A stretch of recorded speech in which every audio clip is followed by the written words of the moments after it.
The sun hammered down on Cold Creek like the wrath of something older than prayer, turning the main street into a ribbon of baked earth that cracked underfoot and sent heat shimmering up in waves thick enough to choke on. Dust devils spun between the false-fronted buildings, carrying the scent of dry sage-horse dung and the sharper metallic tang of fear that clung to wooden storefronts like a second skin. It was noon on the 7th of August, 1874, and the town had gathered not for celebration, but for blood. Claire Hart stood bound to the illegal display stanchion outside the telegraph office, her wrists lashed with coarse rope that had already rubbed her skin raw and bleeding. The calico dress she wore, once a modest pattern of faded blue flowers now torn at the shoulder from the rough handling during her arrest 2 days prior, clung to her thin frame, damp with sweat and the cold certainty of what was coming. Her dark blonde hair, usually pinned neatly despite her poverty, hung in tangled ropes down her back strands, stuck to the sweat on her neck. At 23, she had already buried a husband under circumstances she had never quite believed, watched her older sister waste away from fever the previous winter, and taken in her 8-year-old niece, Lily, who now watched from the boarding house window with wide, uncomprehending eyes that would haunt Claire's last moments. The charges read aloud by Deputy Colfax, a thick-necked man with the flat eyes of someone who had stopped questioning orders years ago, were treason and espionage, passing information to Lakota raiders about settler movements, grain shipments, vulnerable homesteads. The evidence was a single piece of paper allegedly discovered hidden beneath the floorboards of her room, marked with crude symbols that Marshal Pike claimed were Lakota trail signs indicating targets. Claire had never seen the document before they shoved it in her face during the arrest, and she knew with the cold certainty of someone who had already lost too much that it was forged. But in Cold Creek, truth mattered less than power, and Marshal Pike wielded both with a fist of iron, wrapped in the veneer of law. The crowd gathered in a reluctant semicircle, boots shuffling in the dust, eyes averted. Most would not look at her. Rancher Hollis stood near the saloon entrance, arms crossed over his barreled chest, satisfaction gleaming in his weathered face like grease on a hot skillet. He was the one who had fired Claire from her bookkeeping position at the livery 3 weeks earlier after she had refused his advances, with words that left no room for misinterpretation. The accusation of theft that followed, false like everything else about the man, had damaged her reputation but not destroyed it. This public flogging would finish what he had started, would grind her name into the dirt where he believed it belonged. Marshal Pike stood 10 paces behind the post, a man in his mid-40s whose gaunt face bore the map of too many years spent in violence and the kind of corruption that ate a man from the inside out. His duster hung open despite the brutal heat, revealing the twin revolvers at his hips, and he surveyed the crowd with eyes that missed nothing, cataloging who was present and who had found reasons to be elsewhere. When he spoke, his voice carried across the stillness like the crack of a whip, sharp and final. Anyone here object to the administration of justice, step forward now. Speak your piece or hold your peace and witness what happens to traitors in this town. Silence answered him, the kind that felt like a physical weight pressing down on the square. The blacksmith, Emmett Volkner, stood near his forge with jaw clenched so tight his teeth ached, his scarred hands trembling not from fear alone, but from the old wound that plagued him, a shrapnel injury from a war fought on a different continent in a different life. He had lived 52 years and learned the bitter lesson that good men who do nothing become accomplices to evil. But he was one man, and Pike had 6 armed deputies scattered through the crowd like snakes in tall grass, waiting for an excuse to strike. The doctor looked away, sudden business elsewhere. The shopkeeper spat brown tobacco juice into the dust and retreated inside his store, the door slamming like a judgment. A woman yanked her children close and hurried down the alley, their small voices raised in protest, until she hushed them with a sharp word. Claire closed her eyes and tried to remember a prayer her mother had taught her years ago before fever took her too.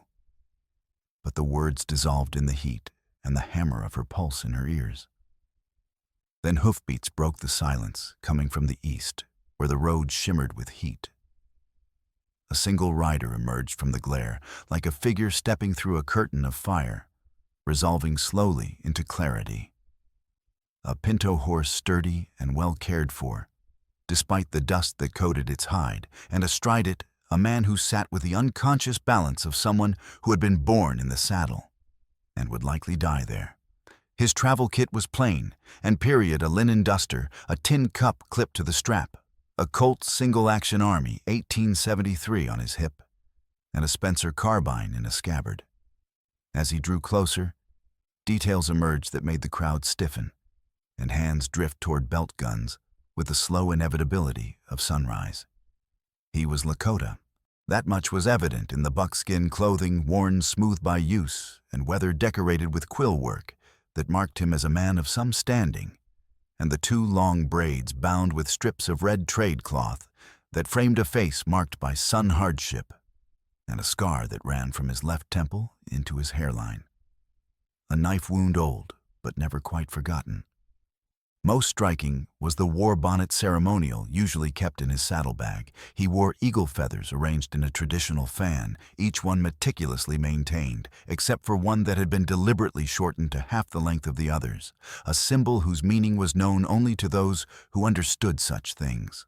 A rifle rode in a scabbard across his back, and a knife hung from his belt in a beaded sheath that looked more decorative than practical, until you saw the way his hand rested near it, casual but ready.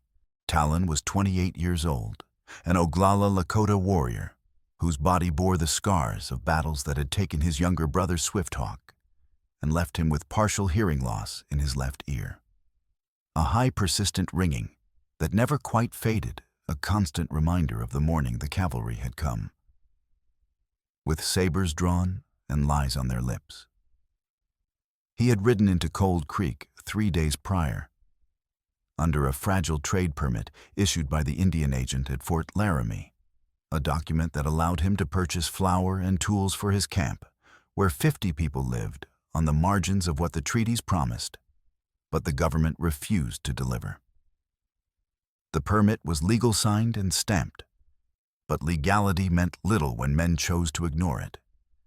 And Talon had learned long ago to wear symbols of authority like the war bonnet ceremonial usually kept in his saddlebag when he walked among those who would prefer him dead. Today he wore it not for ceremony, but for calculated effect, knowing it would mark him as someone not to be casually dismissed or shot without consequence, someone whose death might bring questions that men like Pike would prefer not to answer. He had completed his trading the day before, purchased flour from Emmett at the forge in a transaction conducted in hushed tones and wary glances, and planned to leave at dawn. But then he had heard about the woman accused of being a spy, heard the whispers in the saloon, and the cold satisfaction in Pike's voice when he announced the public flogging. And something in the story had troubled him, with the persistence of a splinter working its way deeper. So he had asked questions in the quiet way that did not draw immediate hostility, had listened to the stableman's boy mention that the woman had worked at the livery, that she had been fired for refusing Hollis's advances, that the accusation had come with suspicious speed afterward. The boy's eyes had been frightened when he spoke, glancing over his shoulder as though expecting Pike himself to materialize from the shadows, and that fear told Talon more than the words themselves. Now he rode into the town square and dismounted with deliberate slowness, letting his hands remain visible, letting the rifle stay on his back where everyone could see it but understand he had not come for war. The crowd stirred like a disturbed anthill, and he heard the metallic snick of hammers being drawn back on revolvers, the soft scrape of men shifting their weight and calculating angles. He ignored the sounds and walked directly toward the illegal display stanchion, his moccasins making almost no sound on the packed earth, his posture upright and unhurried. Claire opened her eyes at the approach of footsteps and saw the Lakota warrior coming toward her through the shimmering heat. Her breath caught in her throat, and for a moment She thought he was death, arriving in an unexpected form that somehow word had reached his people of her supposed betrayal. And they had sent an executioner to silence her before she could be forced to speak under the lash. The thought brought a strange, dizzying relief. A blade would be faster than the whip cleaner, and she had already resigned herself to dying today, in the dust and heat, with the town as witness to her shame. When he was close enough that she could see the color of his eyes, dark brown, steady without the cold cruelty she had seen in Pike's, she whispered the words that had been clawing at her throat since dawn broke over the ridge. "Please, make it fast." Her voice was hoarse from thirst and fear, but it carried a thread of dignity, a refusal to beg for what she knew she could not have. She met his gaze without flinching, and in that moment, seeing the way she held herself despite the terror and exhaustion, Talon understood what kind of woman she was. The kind who would stand when standing was all that remained. He drew his knife the blade, catching sunlight, and throwing it back in a bright arc that made several men in the crowd raise their weapons. Behind them, rifles swung up, and men shouted warnings voices, overlapping in a cascade of threats. Marshal Pike's voice cut through the noise sharp and commanding as a sword stroke. "One more step, Indian, and you are a dead man. I will see you bleeding in this dust before the sun moves another inch." Talon did not stop. He crouched beside the post and sliced cleanly through the ropes binding Claire's wrists, the sharp edge parting the fibers with a soft whisper. Her hands fell free circulation, returning in a painful rush of pins and needles that made her gasp and nearly buckle. Before she could fall, Talon rose and positioned himself between her and the armed men, his body a deliberate shield, broad shoulders blocking her from the line of fire. Then he did something that froze every person in that sun-blasted square, something that would be talked about in whispers for years after in the saloons and around campfires. He sheathed his knife with a smooth motion, opened his hands, and raised them palms outward in a gesture that was both surrender and challenge. His voice, when he spoke, carried across the silence with absolute clarity, each word pronounced with the careful precision of someone speaking a language learned but not born to. "I claim the right of a moral challenge drawn from his people's custom. Not a statute, the laws that stood before your courts came to this land. Release this woman. I will take her place and answer for whatever crime you claim she has committed. If your charge is true, and just then punish me. If it is false, then your truce with my people breaks here today, and your word is worth less than the dust beneath our feet." It was a challenge framed as an offer, invoking traditions that predated the settlements, and it struck at the heart of the fragile peace that kept the settlers and the Lakota from open warfare. If Pike accepted and then betrayed the terms, he would be exposed as an oathbreaker, and that label carried weight even in a lawless territory. If he refused outright, he implicitly admitted the charge was fabricated, built on lies and political convenience. And if he tried to seize both of them by force, without acknowledging the challenge, he risked igniting a conflict that would bring the cavalry down on Cold Creek, and with them questions Pike could not afford to answer, scrutiny he could not afford to endure. Claire felt the warrior's shoulder graze her arm as he stood in front of her, a point of solid warmth in a world that had gone cold with terror despite the brutal heat. His presence was overwhelming, not threatening, but absolutely certain, like a storm front moving across the prairie, inevitable and unstoppable. She heard him murmur, barely audible beneath the rising mutters of the crowd, in English shaped by a slight accent that made the words sound formal, deliberate. "When I move, you stay behind me. Do not run until I tell you. Trust me." She managed a tiny nod, pressing herself closer to his back, close enough to feel the tension coiling in his muscles like a spring wound, too tight, the controlled readiness of a man who expected violence and was prepared to meet it. Her breath came in shallow gasps, but for the first time since the arrest, she felt something other than despair. It was small and fragile as a candle flame in wind, but it was their hope. Marshal Pike's face went through a series of expressions, surprise and then rapid calculation, as he weighed the political cost, then fury, as he realized Talon had outmaneuvered him in front of witnesses. His hand moved to rest on the butt of his revolver, fingers drumming against the worn grip. "You have no right to invoke old laws here, Indian. This is settler territory and settler justice applies. You want to play hero, you can hang beside her when I am done." "Then you acknowledge your word means nothing." Talon replied, his voice level, almost conversational. "Your treaties are lies written on paper that burns, and your justice is whatever serves your greed at the moment. The cavalry will be interested to hear this, as will the Indian agent who signed my permit. I wonder how they will view a marshal who starts wars for personal profit." It was a guess, but an educated one based on 3 days of careful observation and whispered conversations in the forge. Talon had seen the pattern before in other towns, other territories. False accusations, convenient raids, land changing hands to railroad interests, while the Lakota took the blame. Pike's reaction, a brief tightening around the eyes, a flicker of something that might have been fear, cutting through the rage, confirmed the guess was accurate enough to draw blood. "Seize them both!" Pike snarled, and his hand moved fast toward his gun and the movement of a man who had killed before and would not hesitate now. The world exploded into chaos and gunfire. Talon spun with a speed that belied his size, grabbing Claire's wrist and yanking her toward the water trough as the first shot cracked out the sound flat and hard in the dry air. The bullet struck the illegal display stanchion where her head had been a heartbeat before sending splinters of wood flying like shrapnel.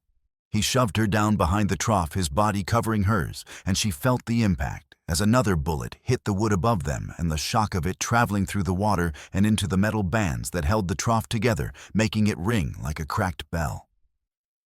"Now," he said, pulling her upright with strength that brooked no argument, and they ran.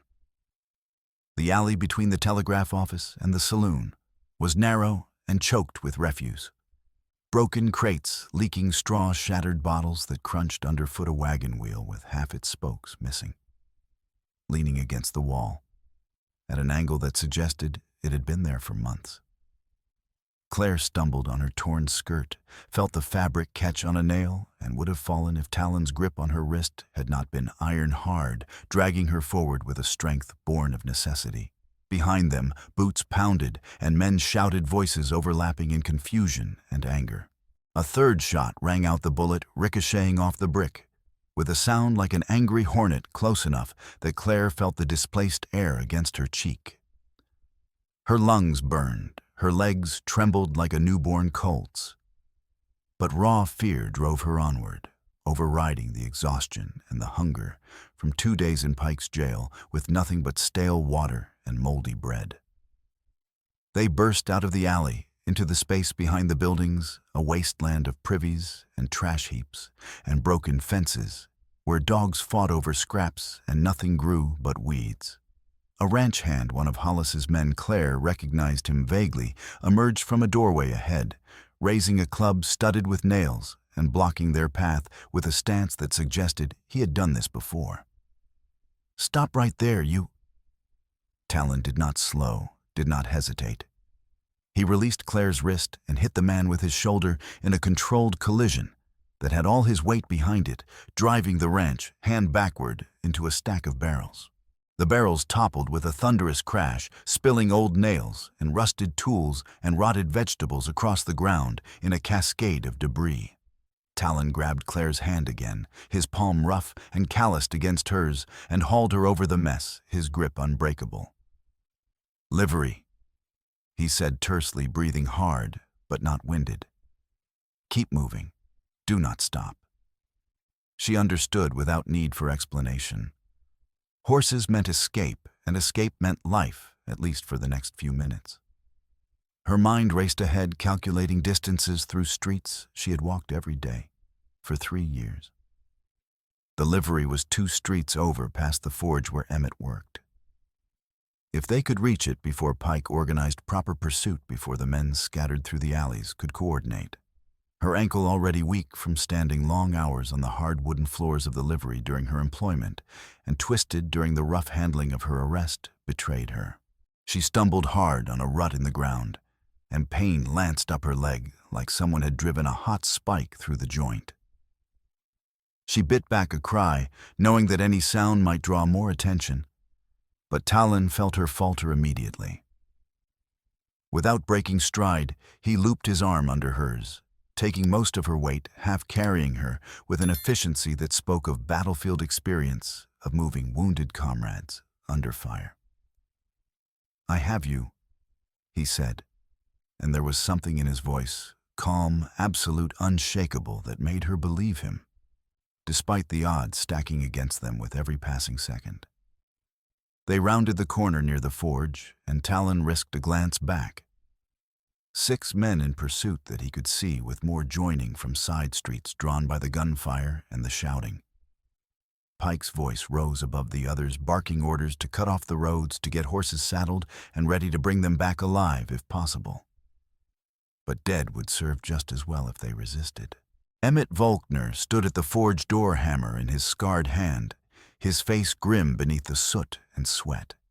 He saw them coming, saw the pursuers closing the distance behind like wolves on wounded deer, and made his decision in the space between one heartbeat and the next, the kind of decision that defines a man's character when everything else is stripped away.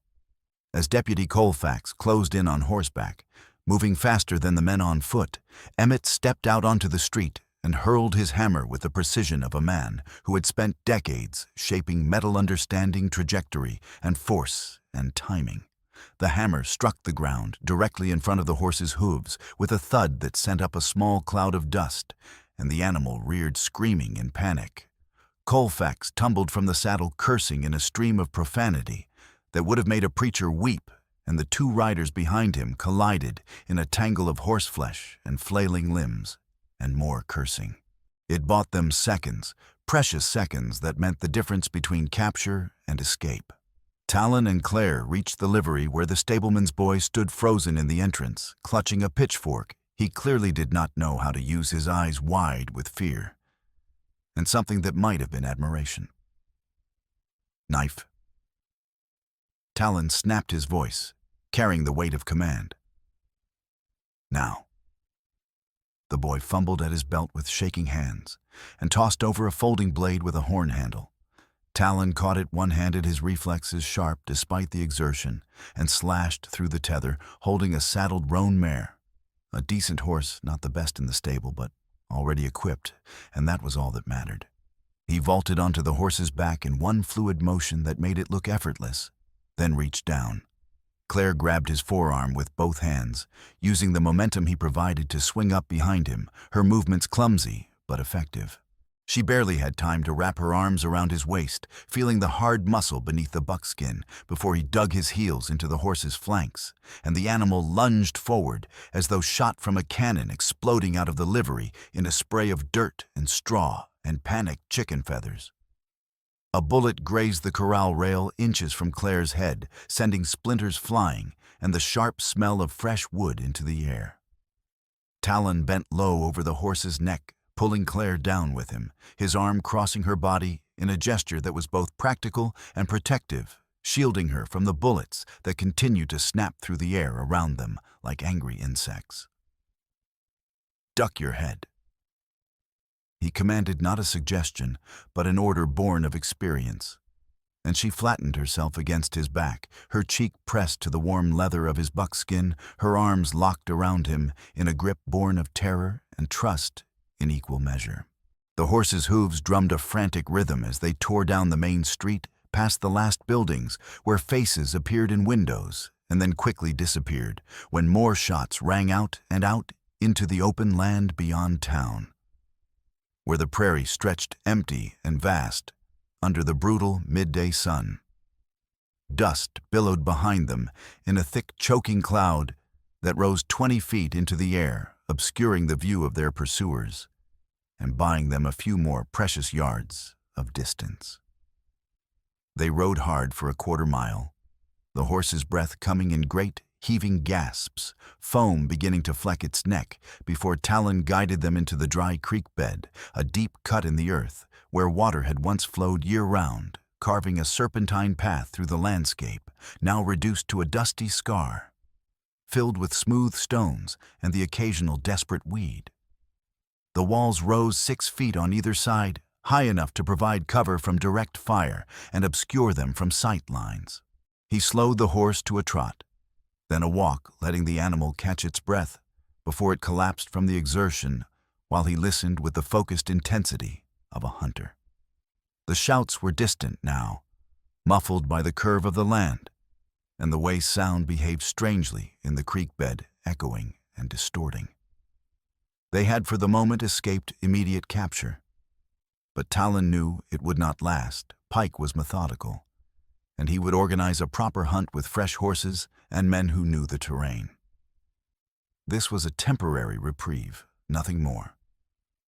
Claire's arms remained locked around him, her grip so tight he could feel her pulse hammering against his back, rapid and panicked like a trapped bird. He covered her hands with one of his own, the gesture meant to steady and reassure. "You can breathe now," he said quietly, his voice calm despite the circumstances. "We have a few minutes. Use them." She exhaled in a shaky rush and loosened her hold just enough that blood flow returned to her fingers, bringing with it the painful tingle of returning circulation. Her voice, when she found it, was hoarse and disbelieving, shaped by shock and the first edge of realization that she was impossibly still alive. "Why did you do that? You do not even know me. You could have been killed. You still might be killed because of me." "I know enough," Talon replied, scanning the creek bed for the best route forward, calculating distances and cover. "I know you were accused by a man with a grudge, judged without trial and sentenced without mercy. I know that kind of justice is no justice at all, just power exercising itself because it can. And I know what happens to people like you in towns like this. If no one stands for them, they disappear, and the world pretends it was right and necessary. That is reason enough." They rode in silence after that, following the serpentine path of the dry creek, westward, and behind them, Cold Creek simmered in its own corruption, a pot about to boil over. They stopped when Talon judged they had put enough temporary distance between themselves and pursuit. The creek bed widened here, flanked by scraggly cottonwoods that provided shade thin as hope. He dismounted and helped Claire down his hands, steadying her when her injured ankle nearly buckled beneath her weight. "Sit," he said, nodding toward a flat rock. "Let me see that ankle." She obeyed, too exhausted to argue, and watched as he knelt and carefully removed her worn boot.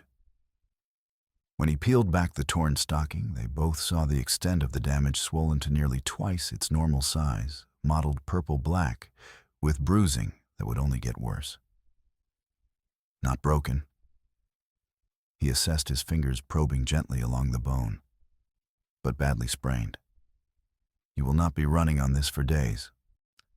Without ceremony, he tore a strip from the hem of his buckskin shirt and wrapped her ankle with practiced efficiency, the bandage tight enough to provide support. Claire found herself studying his face as he worked, the concentration in his dark eyes, the scar at his temple, the way his jaw tightened when he was focused. When his hands touched her skin, she felt the rough calluses, the warmth, and something else she could not quite name. "Thank you," she said when he finished. And this time she meant it for more than just the rescue. He looked up at her, their faces close in the confined space, and for a moment neither spoke. Then he reached for his canteen and handed it to her. She drank deeply the warm metallic water, the most precious thing she had ever tasted, and when she passed it back, their fingers brushed the contact, electric and brief. "We need a plan," Talon said, breaking the moment with practical necessity. "Pike will not stop hunting us. We can run, but without supplies, without a destination, we will die in the wilderness. Or we can fight, find proof of his corruption, and expose him. The blacksmith helped us. Claire said, her mind working through possibilities despite her exhaustion. Emmett. He threw that hammer deliberately. That means he is not loyal to Pike. Talon nodded slowly. When I bought supplies from him 3 days ago, he mentioned things: staged raids, stolen horses rebranded and blamed on my people. He spoke of a woman too, Lakota, who moves between the town and the camps. Nova, not her birth name, an underground courier code name he called her. Part of a network that smuggles supplies and information. Then we find them, Claire said with growing determination. We find this network and we get the proof we need. My husband died because he discovered something about the railroad's land schemes. Pike had him killed and made it look like a Lakota raid. If we can prove Pike is corrupt, we clear both our names and strike back at those who profit from our suffering. Talon finished. His eyes met hers again, and something passed between them, a recognition of shared purpose, of two people who had lost too much to walk away now. It is dangerous, likely suicidal. Everything worth doing seems to be. Claire replied, and despite the grimness of their situation, Talon smiled. Then we fight, he said simply and extended his hand. She took it, their palms clasping firmly, sealing a pact that went beyond words. In that moment, pressed close together in the shade of dying trees, they both felt it, a connection forged in desperation and danger, something that might become more if they lived long enough to let it. There is an old tannery west of here, Claire said, pulling herself back to practicalities. Burned out years ago. No one goes there. We can shelter there tonight, plan our next move. Can you ride that far? I will have to. He helped her mount and then swung up behind her this time, his arms bracketing her as he took the reins. She leaned back against his chest without thinking, and his arms settled around her waist, holding her steady. The contact was practical, necessary, but Claire was acutely aware of the warmth of his body, the steady rhythm of his breathing, and the way his presence made her feel safe, despite the danger pressing in from all sides. They rode through the afternoon heat, the landscape shimmering around them, and neither spoke much. But when Claire's head drooped with exhaustion, Talon adjusted his grip to support her better, and when he shifted to ease a cramp in his leg, she murmured a quiet apology for her weight, though she had nothing to apologize for. By the time they reached the tannery ruins, as the sun began its descent, something had shifted between them. It was subtle, unspoken, but real, a bond being forged one small moment at a time, survival creating intimacy in ways neither had anticipated. The tannery was exactly as Claire remembered, a skeletal structure of charred beams and collapsed roof listing to one side, the acrid smell of old chemicals still clinging to the burned wood.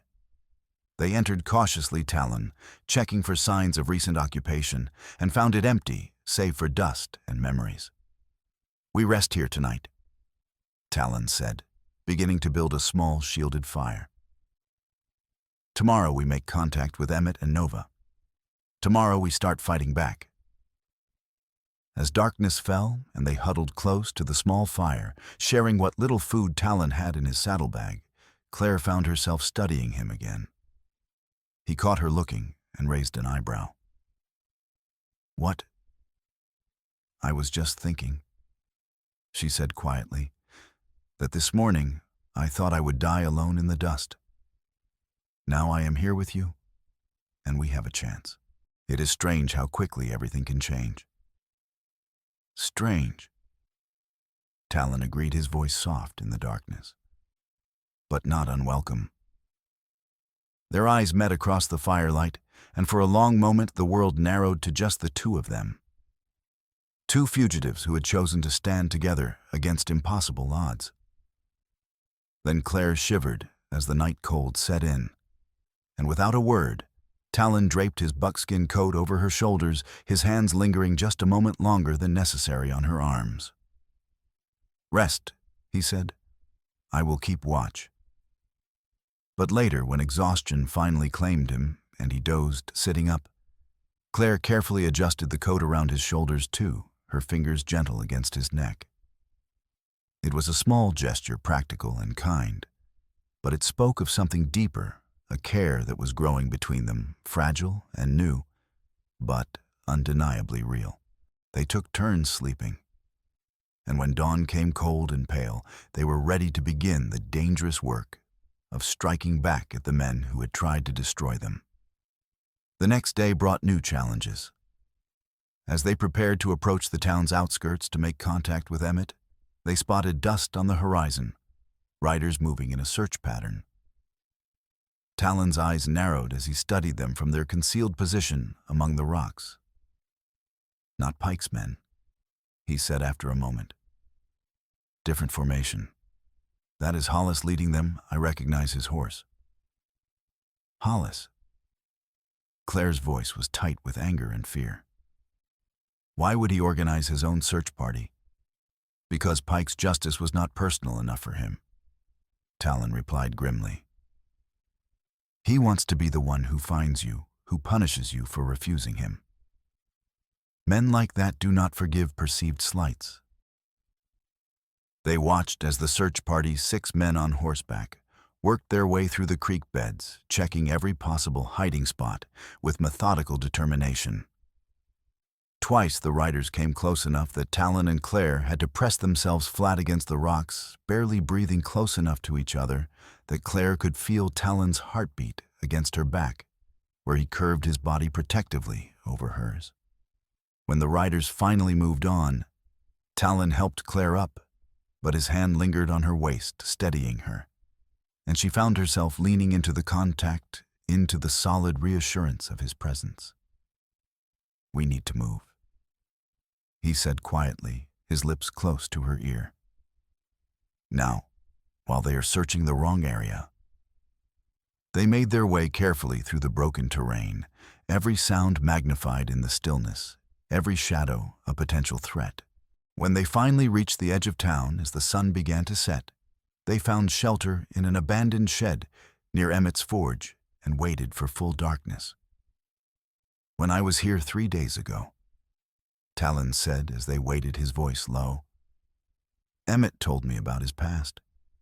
He was a soldier in the old country in Germany, saw neighbors dragged away by other soldiers for political reasons.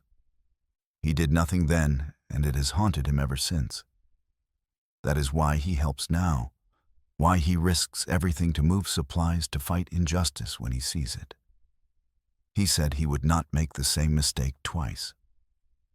We all carry our regrets," Claire replied softly.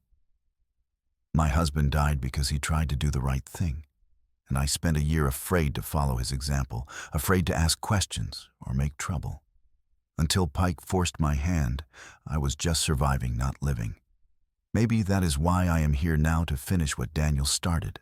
Talon turned to look at her in the dimness, and his hand found hers, their fingers intertwining with a naturalness that surprised them both.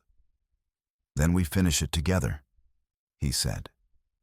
And the promise in his voice went beyond the immediate danger to something deeper, something neither was quite ready to name. As full darkness fell, a figure approached the shed, a woman moving with the quiet confidence of someone who belonged in the night. She slipped inside, and Talon recognized her immediately. "Nova," he said in Lakota, then switched to English for Claire's benefit. "You got our message." The woman nodded, her eyes sharp as she assessed Claire. "Emmett sent me. He cannot come himself. Pike has men watching the forge waiting for you to make contact. But he has information. There is a boy in Pike's jail, Wikasa, arrested for stealing a horse he was trying to return. The boy saw something he should not have, men dressed as Lakota loading horses at night, speaking English. Pike plans to hang him tomorrow at noon before he can testify to what he saw." Claire felt her stomach turn. They would hang a child. Pike will hang anyone who threatens to expose him, Nova replied. But there is more. Emmett believes Pike keeps records in his office, a ledger documenting payments from the railroad dates of staged raids names. If we can get that ledger, we have our proof. Then we get it tonight, Talon said decisively. Before the hanging. Before Pike can destroy the evidence. It is suicide, Nova warned. The office is guarded and Pike has men patrolling all night. We have no choice. Claire said, her voice firm despite her fear. If we wait, the boy dies, and the evidence might disappear. We go tonight. Nova studied her for a long moment, then nodded with something like respect. Emmett said you had courage. He was right. Very well, I will create a distraction at midnight. You will have minutes no more. Make them count. As Nova slipped back into the darkness to make her preparations, Talon and Claire found themselves alone again in the small shed. The tension of what they were about to attempt hung heavy between them, and Claire felt her hands begin to shake with a delayed reaction to the constant danger, the lack of sleep and food, the sheer impossibility of what they were trying to accomplish. Hey, Talon said softly, taking her hands in his. Look at me. She did, and found his dark eyes, steady and calm, an anchor in the storm of her fear. We are going to survive this. He said, his voice quiet but absolutely certain. Both of us. I did not stand for you at that illegal display stanchion just to watch you die in some other way. We survived, Claire. Together. I give you my word. You cannot promise that, she whispered. You cannot know. I know this. He interrupted and pulled her closer, his forehead resting against hers in a gesture of intimacy that went beyond the physical. I know that I will fight with everything I have to keep you safe. I know that you are the bravest person I have met, and that if anyone can survive this, it is you. And I know that whatever happens in that office tonight, we face it side by side. Claire's breath caught, and before she could think better of it, before fear could override impulse, she closed the small distance between them and pressed her lips to his in a kiss that was brief but fierce, desperate and tender all at once. Talon froze for a heartbeat, then his arms came around her, holding her close as he kissed her back, with a hunger that matched her own, as though they were both trying to steal a moment of life and warmth before the darkness claimed them. When they finally broke apart, both breathing hard, Claire saw her own emotions reflected in Talon's eyes. Desire, yes, but also fear and determination, and something deeper that neither dared name. If we die tonight, she began, but he pressed a finger gently to her lips. We will not die tonight, he said firmly. But when this is over, when we are safe, we will talk about this. About us. I promise you that. She nodded, not trusting her voice, and they held each other in the darkness until it was time to move. Midnight came cold and clear. Nova's distraction was perfect. A fire started in a trash heap 2 streets away, drawing Pike's night patrol to investigate. Talon and Claire moved like shadows through the back alleys, reaching the exterior stairs that led to Pike's office above the general store. The door was locked, but Talon made quick work of it, with his knife prying at the old wood until the jamb splintered and gave way. Inside, the office smelled of cigars and gun oil and corruption. Claire moved immediately to the desk, while Talon stood guard at the window, watching the street below. There, Claire whispered urgently, finding the ledger beneath a stack of wanted posters. She opened it with shaking hands, scanning the entries by the light of a single candle. Her eyes widened as she found what she was looking for, dates, payments, initials. And then, halfway through, an entry that made her blood run cold. July 14th, 1873. D. Hart Surveyor. Recommended termination. SC to handle. July 17th, 1873. D. Hart silenced. Staged as Lakota raid. Successful. She stared at the words her husband's death reduced to 2 lines in a ledger, and fury rose in her throat like bile. Below that were more entries, more names, more deaths disguised as something they were not. And near the end, her own name, August 5th, 1874. See heart, widow becoming problem. Public accusation recommended. Trial set. "Claire," Talon said urgently from the window. "Someone is coming. We need to go. Now." She tore the incriminating pages from the ledger, folding them quickly and stuffing them inside her dress. "Got it. Let's—" The door burst open, and Marshal Pike stood there with a revolver in his hand, 2 deputies crowding behind him with rifles. "I knew you would come," Pike said, his voice soft and deadly. "Samuel told me you would try for the ledger. Predictable and stupid." Claire's blood went cold. "Samuel." A figure stepped into view behind the deputies, a man Claire recognized vaguely from around town, someone she had seen but never really noticed. His smile was cruel as he met her eyes. "Hello, Claire," Samuel said. "Did you really think Emmett's network was secure? I have been feeding Pike information for months. Every supply run, every smuggled message, every plan, all of it came straight to him through me. Your friend Emmett trusted the wrong person. The betrayal hit like a physical blow. Nova had mentioned working with someone named Samuel, someone who helped coordinate supplies. But he had been playing both sides, trading lives for gold. You son of Talon started forward, but Pike cocked his revolver. Stay where you are, Indian, unless you want to see her brain matter decorating my wall. Pike's eyes glittered with triumph. Hand over those pages, Claire and I will make your deaths quick. Refuse, and I will make you watch each other die slowly. Your choice. Claire looked at Talon, saw the calculation in his eyes, and the way he was positioning himself for a move despite the odds. She thought of Lily alone in the boarding house. She thought of Daniel murdered by these men. She thought of the boy Wikasa scheduled to hang at noon. And she made her decision. "Fine," she said, pulling the pages from her dress. "You win." "No," Talon said sharply, understanding what she was giving up, but Claire ignored him. She held out the pages, and Pike stepped forward to take them, his smile widening. The window behind the desk shattered inward glass, exploding across the room, and a rope with a hooked end flew through, clattering across the floor. Nova's voice rang out from below, urgent and commanding. "Now!" Talon moved instantly, grabbing the desk and heaving it toward Pike and the deputies with all his strength.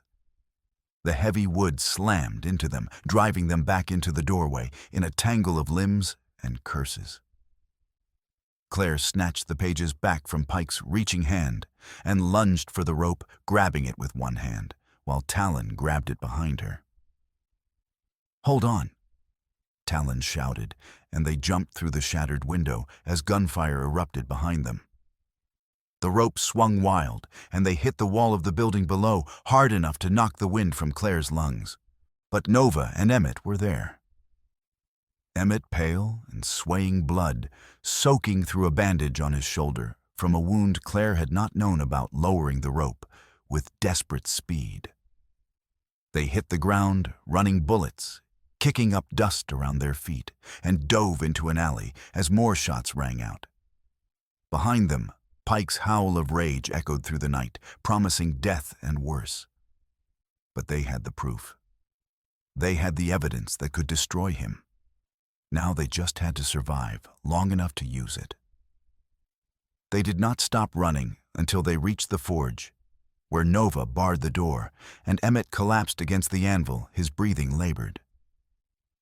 Claire knelt beside him, seeing for the first time how bad his wound was, a bullet to the shoulder, poorly bandaged, already showing signs of infection. "Emmett," she said urgently. "What happened? When were you shot?" "Last night," he rasped, managing a weak smile. "Pike's men came looking after you escaped. I told them nothing, but one of them was not satisfied with my answers. Nova patched me up, but it is bad. I can feel it. You need a doctor, Talon said, already moving toward the door. No time. Emmett interrupted, catching Talon's arm with surprising strength. Pike will move the hanging up now. Try to execute the boy before dawn to eliminate a witness. You need to stop that hanging. Need to expose Pike in front of the whole town. That is the only way this ends. You need medical attention, Claire insisted, tears stinging her eyes as she pressed her hands to his wound, trying to stem bleeding that had already soaked through the bandage. I have lived long enough, Emmett said quietly, his eyes finding hers. Long enough to finally stand for something that matters. That is more than most men get. Promise me you will see this through. Promise me his death will mean something. You are not going to die, Claire said fiercely, but even as she said it, she could feel the truth in the weakness of his pulse, the pallor of his skin. We all die, Emmett replied, with a ghost of his old humor. I just choose to die fighting instead of hiding. That is not so bad, yes? Talon knelt beside them, his face grim. The hanging is scheduled for noon at the town square. If we can interrupt it, show the townspeople the proof from the ledger, force them to see what Pike really is. They will kill us on the spot. Nova finished, her voice hard but not without fear. Or they will stand with us and turn on Pike. It is a desperate gamble. Everything we have done has been a desperate gamble, Claire said, looking at the pages clutched in her hand, pages that had cost so much to obtain. But this is our only chance. We show them the truth, read it aloud where everyone can hear, and we force them to choose, accept Pike's corruption or stand for justice. I can gather some of our people, Nova said. Lakota from the camps, who will testify to the staged raids, who will stand as witnesses. But it will take time.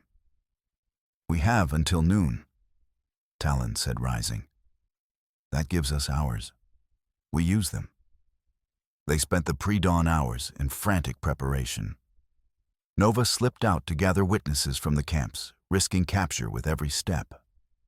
Talon helped Emmett to a more comfortable position and tried to convince the blacksmith to let them bring the doctor. But Emmett refused, insisting he would hold on until the hanging, until he could see Pike fall. Claire sat with Emmett while Talon kept watch. And in the quiet darkness, the old blacksmith spoke of his regrets, his hopes, his belief that sometimes one life given could save many others.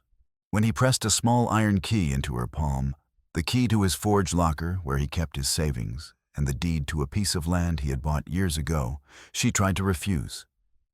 But he closed her fingers around it with gentle insistence. For the children, he whispered. Build something good here, something that lasts. Promise me. I promise.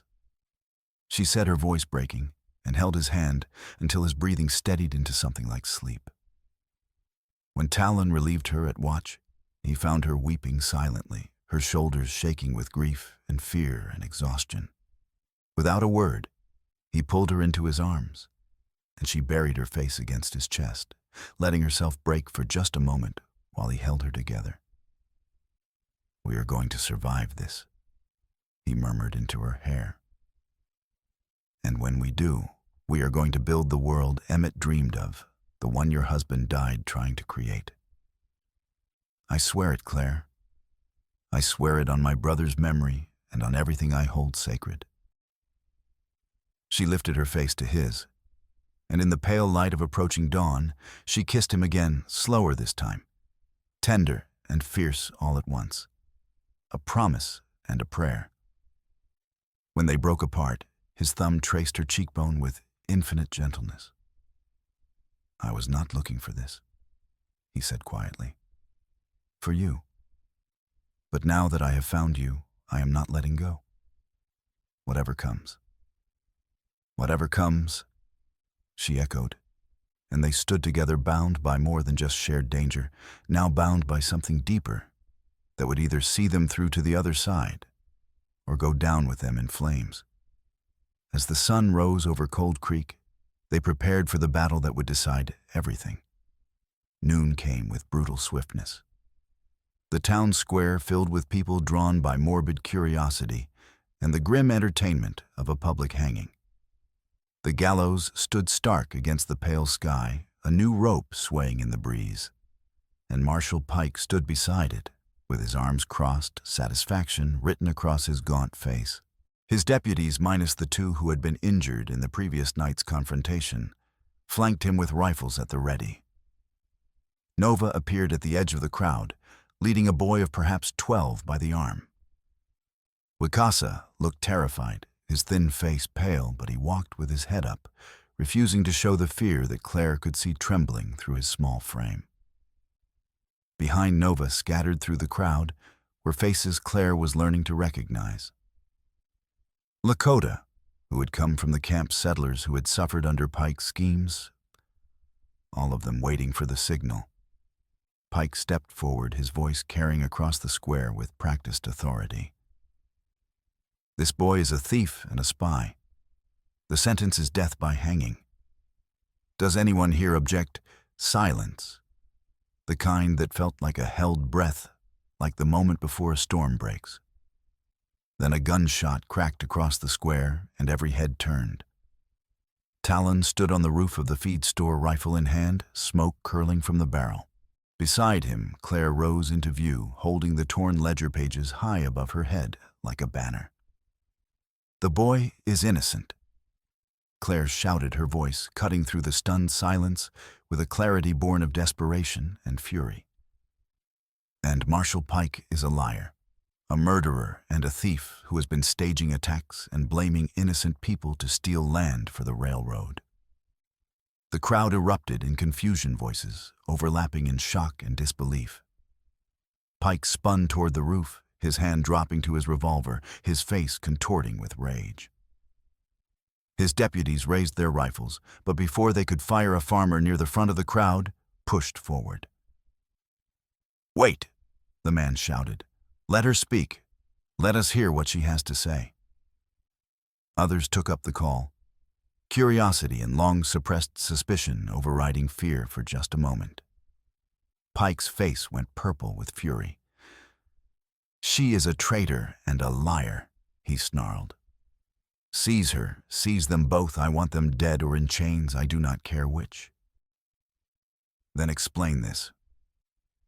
Claire began to read, her voice shaking but loud enough to carry across the square. July 14th, 1873.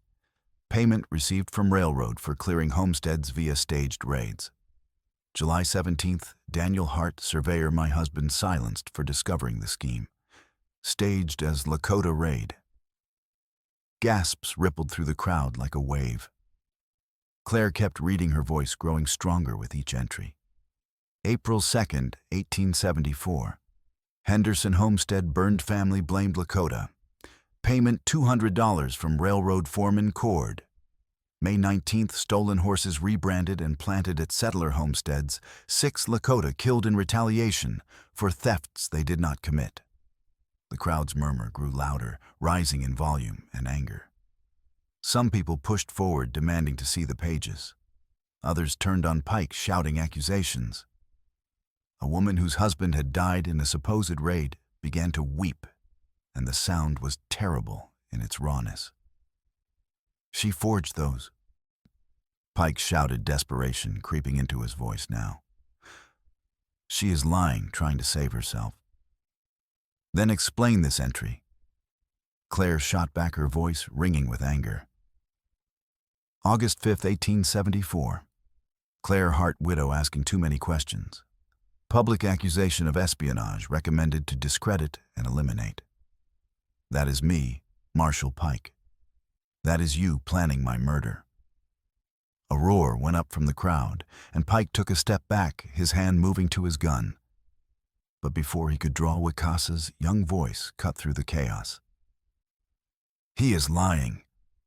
the boy shouted in accented English, his fear overcome by desperate courage. I saw men in Lakota clothes loading horses at night, but they spoke English. I heard them say Pike's name, heard them talk about railroad money. Nova stepped forward, placing herself between the boy and Pike's gun. "Enough," she said in a voice that carried despite not being loud. "No more children die for your greed. No."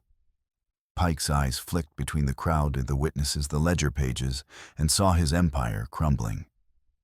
His face twisted with rage, and he drew his revolver with the speed of someone who had killed many times before aiming it not at Claire or Talon, but at Nova and the boy. If he was going down, he would take them with him. "You want proof," he snarled. "Here is your proof. Dead witnesses tell no tales." He fired.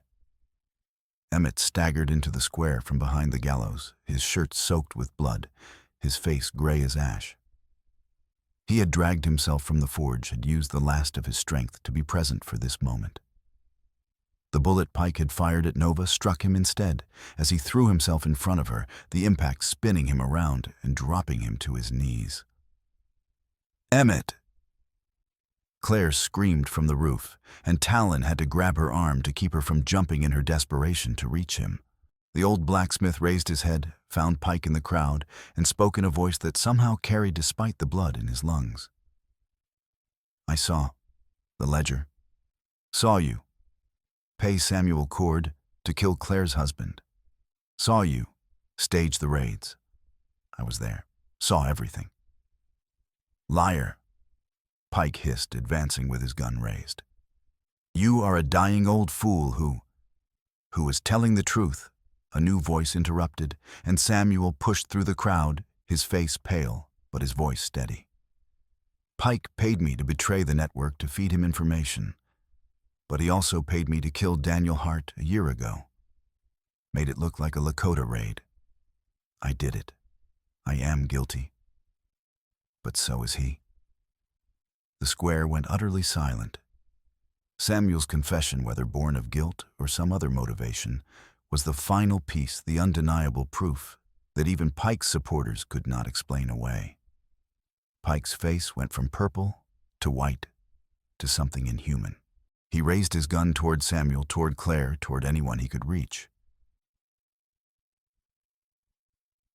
And then the dust storm hit. It came from the east, with the suddenness of divine judgment, a wall of wind and sand that turned day into twilight in seconds. People screamed and scattered, covering their faces, blinded by the choking dust. Pike fired wildly into the chaos, his bullets going nowhere, hitting no one. Talon grabbed Claire and pulled her toward the ladder. "Now move." They scrambled down from the roof as the storm raged, visibility dropping to nothing. Talon hit the ground and ran toward the gallows, his knife in hand, Claire stumbling behind him with her injured ankles screaming protest. He reached Wikasa, cut the rope binding the boy's hands, and shoved him toward Nova. "Get him out," Talon shouted over the wind. Pike emerged from the swirling dust like a demon, his face twisted with rage, and slammed into Talon with all his weight. They went down in a tangle of limbs, rolling across the dusty ground, fists flying. Pike's gun had been knocked away in the fall, but he drew a knife from his boot, the blade flashing as he drove it toward Talon's throat. Talon caught his wrist, barely the point of the knife, inches from his jugular. They struggled, muscles straining, and Pike's greater weight began to tell the blade creeping closer, despite Talon's resistance. Claire grabbed a piece of broken timber from the gallows platform and swung it with all her strength at Pike's head. The impact was solid, meaty, and Pike's eyes rolled back as he slumped to the side. Talon shoved him off and scrambled to his feet, his breath coming in ragged gasps. "Thank you," he managed, and Claire nodded, dropping the timber with shaking hands. But Pike was not done. With the desperate strength of a cornered animal, he lunged for his fallen revolver, his fingers closing around the grip. He swung it toward Claire, his eyes mad with rage and the knowledge that he had lost everything. "If I am damned, you are coming with me, you—" A gunshot rang out louder than the wind, and Pike jerked backward, a red stain spreading across his chest. He looked down in surprise, then up at the figure standing behind him. Samuel Cord held a smoking rifle, his face expressionless. "That was for Daniel Hart," he said quietly. "And for every other person you had me kill. I am guilty, but I will not let you take anyone else." Pike collapsed into the dust, blood pooling beneath him, and did not rise again. The storm began to clear as quickly as it had come, the wind dying to a whisper visibility, returning in gradual stages.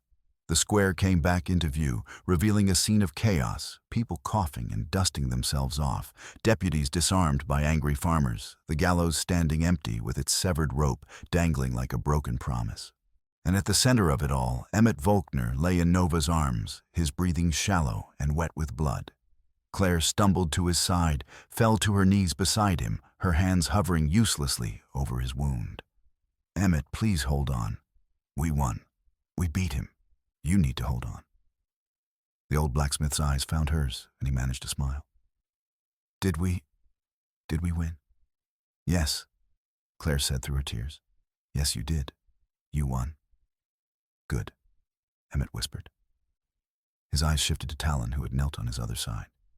"The children, you will protect them." "I will," Talon promised. "I swear it." "And you?" Emmett's gaze returned to Claire, his voice fading to barely a whisper. "You will build something good." "I will," Claire promised, her voice breaking. "We will. I promise you, Emmett. We will build something good." He smiled one last time, squeezed her hand with what little strength remained, and then his eyes closed, and his breathing stopped, and he was gone. Claire bowed her head over his body and wept, her shoulders shaking with grief that had been building for days, for months, for a year since Daniel died. Talon's hand found her back a steady presence, and Nova sat silent on Emmett's other side, her face wet with tears she did not bother to hide. Around them, the town began to stir, to process what had just happened. Samuel Cord stood with his hands raised, surrendering to the farmers who had surrounded him. Pike's body lay where it had fallen, no one rushing to his aid or his defense. The deputies had been disarmed and corralled, their authority stripped away by a crowd that had finally found its courage. It was over.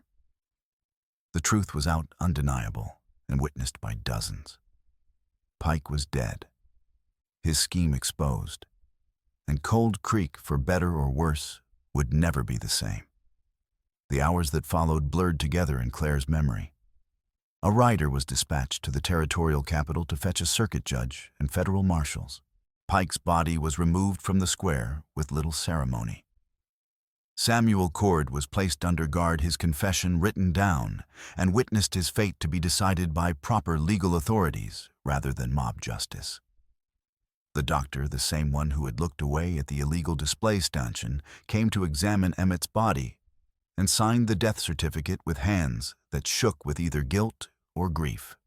Several townspeople came forward with their own stories of Pike's corruption crimes. They had been too afraid to report losses they had suffered in the staged raids. The ledger pages were handed over to the town council, copied multiple times to preserve the evidence. Talon's leg wound reopened during the fight, with Pike was stitched again in the back of the forge. Claire held the lantern steady, her hand resting on his knee as the needle bit through skin. And when he grimaced with pain, she squeezed gently, a wordless comfort that needed no translation. Wicasa clung to Nova, processing the trauma in the way of children with silence and wide eyes. When Claire approached him later, she knelt to his level and promised that he was safe, now that no one would hurt him again. The boy studied her for a long moment, then nodded once, a small gesture of trust that felt like a gift. They buried Emmett the next day, on the ridge overlooking the dry creek, in the place where the land felt less hostile and more forgiving.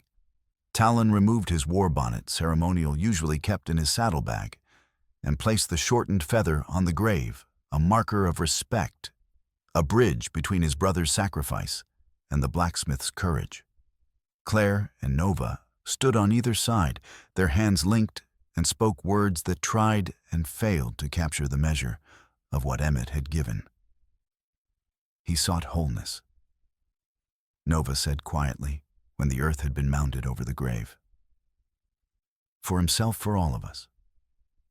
I think in the end he found it. He gave us a chance. Claire added, her voice thick with tears. A chance to build something better. We owe him that much to make sure it was not for nothing. They stood in silence as the sun set, painting the sky in shades of copper and blood. And when full darkness fell, they walked back to town together, 3 survivors bound by shared loss and shared hope. The weeks that followed were not easy. Justice, when it finally arrived in the form of Circuit Judge Harrison and a contingent of federal marshals, was a slow and grinding process. The trial of Samuel Cord took 3 days. He pled guilty to multiple murders, including Daniel Hart's, and was sentenced to hang. When asked why he had confessed why he had shot Pike, he gave no clear answer, only that some debts could not be paid with gold, and that he was tired of being the kind of man who looked away while others bled.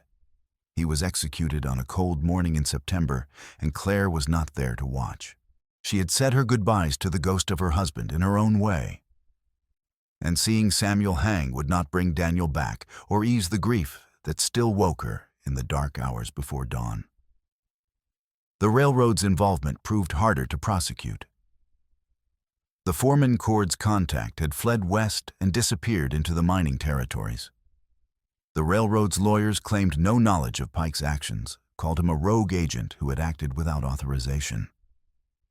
It was a lie wrapped in legal language, but it was a lie with money and influence behind it. And the territorial governor made it clear that pursuing the railroad would be an uphill battle he was not willing to fight. But the exposure of the scheme had consequences nonetheless. Several land claims that had been fraudulently seized were returned to their rightful owners. The treaty violations were documented and sent to Washington, where they joined a growing pile of evidence that the government preferred to ignore but could no longer entirely suppress. It was not full justice, but it was more than many had dared hope for. Cold Creek itself began to change slowly and painfully. Claire used the money from Emmett's forge locker more than she had expected, a lifetime of careful saving to buy books, slates, chalk. She began teaching in the forge building that Nova had claimed, holding lessons for any child who wanted to learn, regardless of their background or the color of their skin. Lily attended, as did Wicasa, and gradually others joined settler children and Lakota children, sitting side by side, learning to read and write and calculate, learning that the old hatreds were not inevitable. Nova turned part of the forge into a clinic with the doctor's assistants. He had been shaken by his own cowardice at the illegal display stanchion, by how close he had come to being complicit in murder. And he threw himself into the work with a fervor that spoke of atonement. The clinic operated quietly, treating anyone who needed help without judgment or payment demands, and word spread through both the town and the camps. Talon stayed near Cold Creek longer than he had planned. His initial purpose, buying supplies for his camp, had been accomplished through Emmett's network before the blacksmith's death, and the supplies had been delivered safely. But leaving felt wrong, now impossible. He found himself scouting the ridges, not just for threats, but for game to supplement the clinic's food stores, helping to build the schoolhouse on the land Emmett had deeded for that purpose, standing watch during the tense early weeks when not everyone in Cold Creek accepted the changes peacefully. And he found himself drawn back to Claire again and again, pulled by something stronger than duty or friendship, something neither of them had fully acknowledged, but both felt with increasing intensity. It came to a head on a warm evening in late September, as they sat together on the ridge where Emmett was buried, watching the sun set over the prairie. They had fallen into the habit of coming here once or twice a week, finding peace in the quiet and the company. "I should return to my camp," Talon said after a long silence, though the words felt like stones in his mouth. They will wonder what has become of me. They need to know I am alive. I know, Claire replied, her voice soft. I understand. But neither of them moved, and the silence stretched between them, heavy with unspoken things. Before all this, Talon said finally, staring out at the horizon, before you, I had accepted that my life would be measured in survival and small acts of resistance. I did not think about a future beyond the next season, the next threat. Hope felt like a luxury I could not afford. He turned to look at her, and the intensity in his eyes made her breath catch. But you changed that. You made me believe that there could be more, that we could build something instead of just surviving. And He paused, searching for words in a language that still felt foreign for matters of the heart. I do not want to leave you. I do not want to go back to measuring my life in days and forgetting there could be years. Claire felt tears sting her eyes, but they were not tears of sadness. I do not want you to go either. She admitted the words tumbling out before she could stop them. These past weeks working beside you, knowing you are near it, has felt like healing, like building a life instead of just existing in one. And She reached for his hand, and he took it, their fingers intertwining with the naturalness of long practice. I care for you, Talon, care for you, more than I thought I could care for anyone again after Daniel died. I know it is complicated. I know there are prejudices we cannot ignore, but I do not care about prejudices. Talon interrupted, his voice fierce. I care about you. I care about the life we could build together if we are brave enough to try. He pulled her closer, and she came willingly, her free hand rising to cup his face, her thumb tracing the scar at his temple.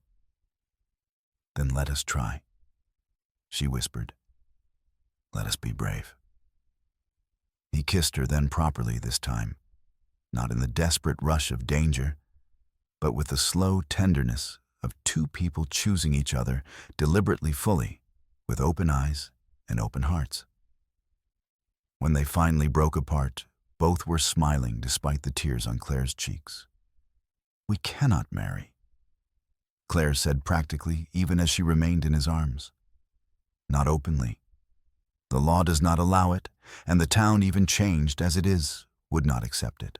It would endanger everything we are trying to build. Then we do not marry in the eyes of the law, Talon replied.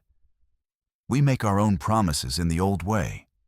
We build a life together without asking permission from those who would deny us. It will not be easy. Nothing worth having is easy. Claire finished echoing words Emmett had once said. But we can do it. We can make it work. They sat together as the stars emerged, making plans and promises, their voices low, and their hopes cautiously blooming. It was not the ending of a fairy tale. There would still be struggles, still prejudice, still the grinding difficulty of survival on the frontier. But they would face it together, and that made all the difference. When the first frost came in October, Talon brought Claire to meet the elders of his camp. It was a risk introducing her as someone important to him, someone he intended to build a life with.